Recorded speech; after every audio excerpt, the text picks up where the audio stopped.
Hello students. Today you're gonna learn about item analysis. But first, what is item analysis? It is a procedure used to identify the quality of the test items, whether it is good or defective. If it's good, then it will be retained. If it's bad, then it will be revised or rejected. Steps of item analysis. Check and score the test scores. Arrange the papers from highest to lowest. Separate the 27% highest and the 27% lowest of the papers. Tally the correct answers to each item by each test takers taken in the upper 27% and by each test takers in the lower 27%.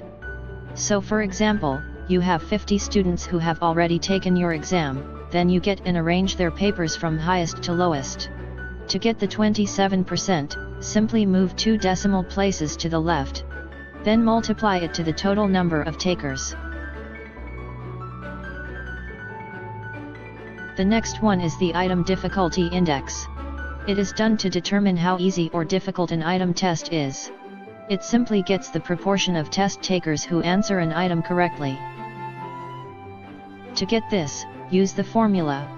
P-value is equals to total number of students selecting the items correctly in the upper and lower group divided by total number of the 27% of the upper and lower group.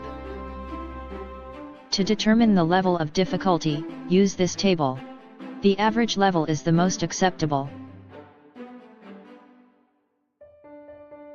Let's use the values that we got last time. Our class size is 50 and the 27% is 14. Therefore the total number of the 27% of the upper and lower group is 28. And let's say that all of the upper group correctly answered the items while the lower group only got 7. We will then add the 2 groups and we'll get 21. This is now our total number of students selecting the items correctly in the upper and lower group.